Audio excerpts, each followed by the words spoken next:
Bonjour mesdames et messieurs, bon réveil et bienvenue dans ce journal.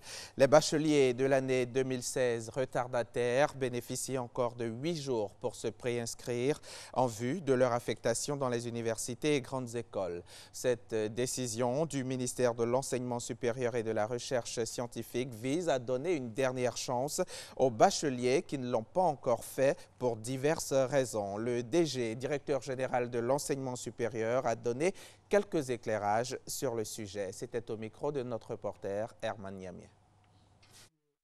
Les 30 000 bacheliers retardataires bénéficient encore de 8 jours, c'est-à-dire du 1er au 8 février pour leur préinscription en ligne en vue de leur affectation dans les universités et grandes écoles. Selon le ministère de l'Enseignement supérieur et de la Recherche scientifique, malgré les nombreuses campagnes de sensibilisation à l'endroit des nouveaux bacheliers et des parents d'élèves, seulement 64 203 bacheliers se sont préinscrits sur les 94 000 admis au baccalauréat session 2016. Cette prolongation se présente donc comme la dernière chance pour les retardataires. Raison avancée par les étudiants en général, qu'ils sont au village, qui n'ont pas la possibilité de se connecter sur le net ou qui n'ont même pas entendu nos communiqués. Le ministère de l'Enseignement supérieur et de la Recherche scientifique accorde un délai supplémentaire aux retardataires pour répondre d'abord aux nombreuses sollicitations des familles qui sont visiblement inquiètes pour l'avenir de leurs enfants. Le directeur de l'enseignement supérieur souligne aussi que les inscriptions et préinscriptions des étudiants des universités publiques et grandes écoles privées en cours prennent fin le mardi 28 février prochain, délai de rigueur. Madame le ministre exhorte tous les étudiants à se présenter sur la plateforme d'inscription www.inscriptionsup en un seul mot.net. Toutes ces actions visent à une meilleure gestion des établissements d'enseignement supérieur et à l'amélioration de la qualité de la formation. À ce jour, 20 000 nouveaux bacheliers ont été orientés dans les universités et grandes écoles publiques et 44 000 dans les universités et grandes écoles privées. La ministre de l'Éducation nationale, de l'enseignement technique et de la formation professionnelle a rencontré hier 2 février la communauté éducative de Côte d'Ivoire. Il s'agissait pour Kandia Camara de porter à la connaissance des parents d'élèves, syndicats, chefs traditionnels et toutes les forces impliquées dans l'éducation des enfants le réaménagement du calendrier scolaire 2016-2017 dont la suppression des congés de février. Une mesure qui vise à rattraper le temps consommé par les 3 semaines de grève générale des fonctionnaires. Le Conseil national du dialogue social invite le gouvernement et les syndicats à mettre la levée du mot d'ordre de grève pour 1 mois à profit afin de régler définitivement les points de revendication en suspens. C'est ce qui ressort des 2 jours de session extraordinaire du CNDS. Il faut savoir que le Conseil est un cadre de consultation, de médiation, d'arbitrage, de concertation et de réflexion permanente entre le gouvernement, les employeurs et les travailleurs sur des questions de toute nature en rapport avec le monde du travail, qu'il s'agisse du secteur privé, public ou parapublic. Le point des recommandations du CNDS après cette session extraordinaire avec Michel Digré. Poursuivre le dialogue entre le gouvernement et les syndicats à l'effet de trouver un accord qui puisse durablement régler les revendications ayant suscité la grève. C'est la recommandation forte émise par le Conseil national de dialogue à l'issue de sa session extraordinaire. Pour y arriver, le CNDS propose un suivi périodique des préoccupations exprimées par les syndicats avec un chronogramme d'exécution. En cas de conflit sectoriel, informer le CNDS pour lui permettre d'être proactif. Enfin, finaliser le processus de révision du statut général de la fonction publique. Nous sommes animés de bonne volonté, mais tout ne dépend pas que de nous. C'est pour ça que nous avons demandé à l'État, de son côté, d'être bienveillant et aux syndicats de comprendre et de savoir raison garder. Donc, c'est dans cette démarche que nous sommes. Parce que nous pensons que la bienveillance de l'État peut nous permettre de débloquer des situations. Nous en sommes convaincus. Donc si nous avons l'opportunité, comme nous le demande le Conseil, c'est de rencontrer les partis à l'effet d'aboutir à cela. Créé par décret en 2007, le CNDS a pour mission de contribuer au règlement de toutes les questions d'ordre économique, social, d'intérêt national et touchant au monde du travail. La commune de Koumassi va bénéficier de 14 km de bitume. Les travaux ont débuté déjà depuis quelques jours et le gouverneur du district d'Abidjan, Robert Begré-Bombé, est sur le terrain. Il s'est rendu sur les différents sites hier après-midi en présence de notre reporter Grace Kando. 14 km de bitume d'un coût global de plus de 8 milliards de francs CFA. La commune de Koumassi va bénéficier de cet ouvrage. Les travaux de réhabilitation de la voirie ont démarré et les quartiers concernés sont Cité-Cyr, mairie et mosquée. Pour constater l'effectivité des travaux, Robert Begré-Bombé, gouverneur du district d'Abidjan, s'est rendu sur le terrain. Cette opération d'intervention urgente a été décidée par le chef de l'État à la demande du maire et des élus de Koumassi au regard des exigences d'amélioration que nous devions apporter au réseau et à la voirie de Koumassi. Au nom des populations de Koumassi, nous voudrons d'abord dire merci au chef de l'État, au ministre des Infrastructures économiques et au gouverneur du district qui ont entendu nos pleurs et qui aujourd'hui sont en train de suer nos larmes. Cette visite a été mise à profit par Robert Begré-Bombé pour exhorter les populations à la préservation de ces infrastructures. Ce que nous pouvons demander à nos frères et sœurs de Koumassi, c'est de participer de leur manière à la préservation de ces infrastructures qui vont coûter très cher, en évitant de remplir les caniveaux avec les objets usagés, de ne pas jeter les eaux usées dans les caniveaux, parce que les eaux usées qui viennent des concessions ne sont pas faites pour être jetées dans les caniveaux. Les caniveaux, c'est pour faire circuler l'eau des pluies uniquement. Abobo, Koumassi et Yopougon sont les 3 communes bénéficiaires des travaux de réfection de la voirie.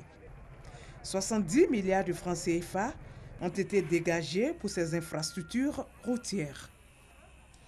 En Côte d'Ivoire, le marché des vêtements de seconde main, aussi appelé friperie, est en pleine expansion.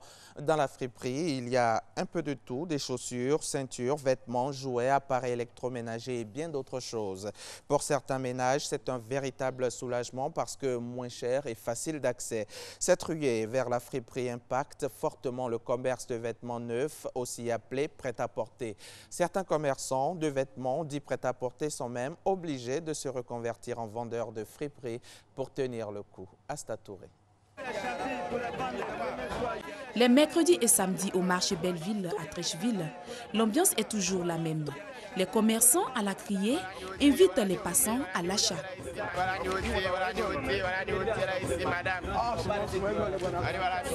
On y trouve de tout, des vêtements de tout genre, pour adultes comme pour enfants.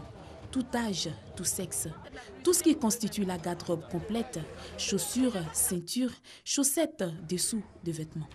Bon, moi j'aime la friperie parce que ça te fait habiller et puis lorsque tu laves, ça ne détecte pas, ça dure avec toi, ça te rend encore plus belle. Ça aide, ça permet de faire des économies et puis bon, ça permet des usages à long terme.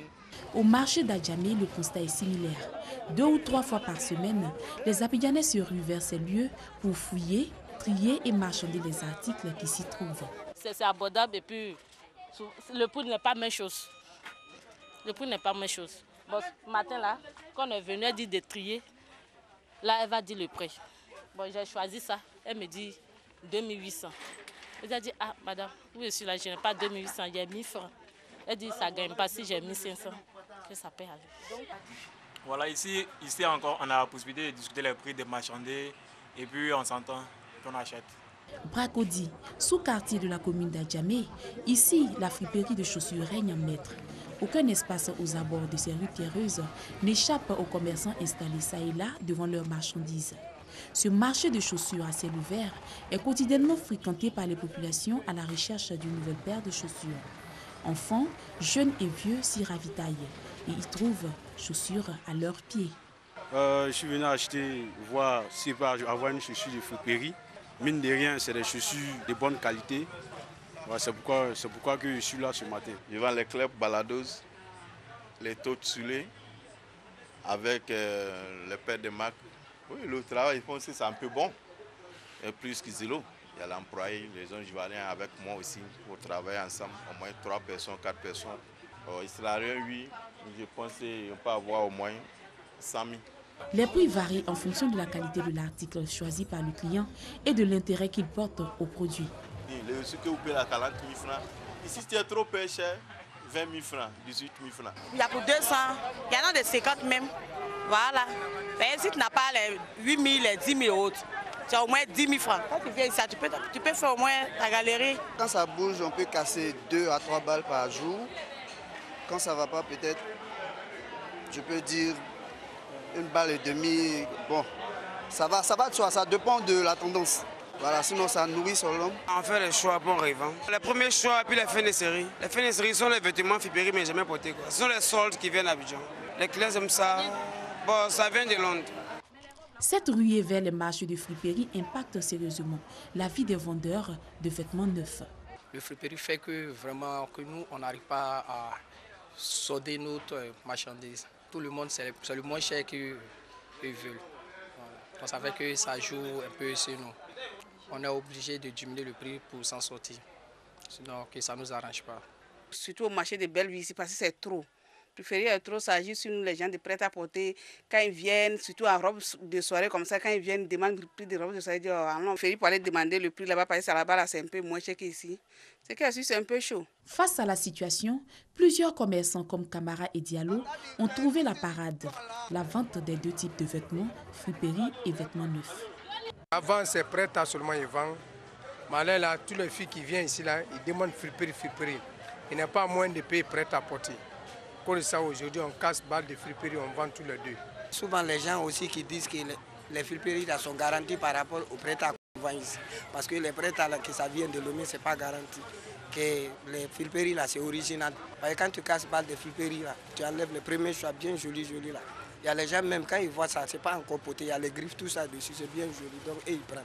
Friperie ici, c'est trop cher, ça, je ne vais pas vous mentir, c'est 3 000, 2 500. Mais les prêts, on va te dire moins 5 000, 7 000. Le marché de la friperie a le vent en poupe. Ici, la cherté de la vie trouve une solution. Et pour beaucoup de clients, c'est un vrai soulagement.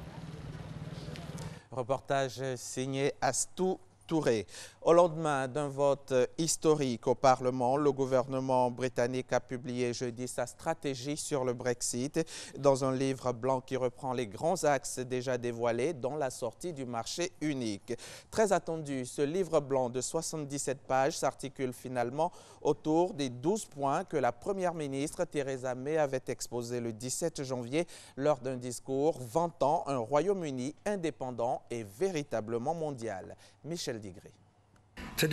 Aujourd'hui, nous publions un livre blanc du gouvernement concernant la sortie du Royaume-Uni de l'Union européenne et un nouveau partenariat avec elle.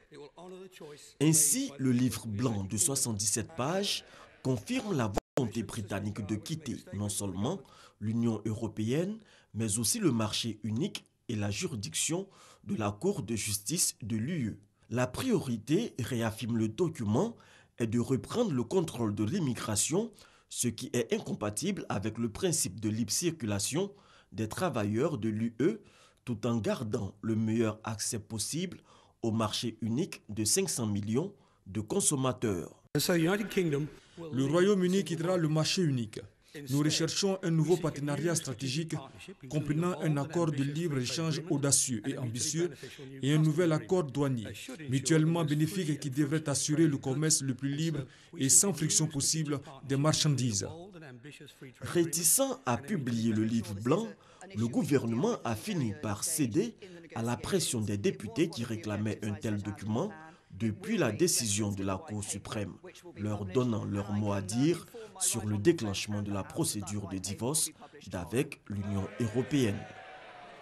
L'actualité internationale en bref et en bref, les messages de condoléances et les hommages se multiplient à travers tout le pays après la mort de l'opposant historique Étienne Tshisekedi à Kinshasa, la capitale, mais aussi dans sa province natale du Kasaï central. À Kananga, au siège de son parti, l'UDPS, des dizaines de militants s'étaient réunis. Avant sa disparition, Étienne Tshisekedi a participé au processus de transition sous l'égide des évêques après le maintien au pouvoir du président Joseph Kabila. Les discussions sont d'ailleurs toujours en cours et sont assez laborieuses. Les relations entre le Mexique et les États-Unis se sont considérablement tendues depuis l'arrivée au pouvoir de Donald Trump. Le projet d'un mur frontalier et la brouille diplomatique avec le président Peña Nieto, entre autres, réveillent les vieux fantômes de l'histoire. Car avant de gérer des relations cordiales de voisinage, les deux pays, étroitement liés l'un à l'autre à bien des égards, ont aussi un vieux passif territorial. Et puis pour finir, sachez que le Cameroun est en finale de la CAN 2017 au Gabon après avoir battu le Ghana 2-0 grâce à des buts de Michael Ngande et de Christian Bassogog. Les Black Stars qui avaient été battus lors de la CAN 2008 par les Lions indomptables à domicile ont revécu le même cauchemar. C'est donc une équipe rajeunie du Cameroun qui s'ouvre les portes de la finale. Les équipes d'Égypte et du Cameroun s'affronteront dimanche pour la troisième fois en finale de la Coupe d'Afrique des Nations de football. Ces retrouvailles marquent aussi le retour des Égyptiens et des Camerounais au plus haut niveau après cette année difficile. C'est la fin de ce journal. Merci de l'avoir suivi. À demain, 6h30.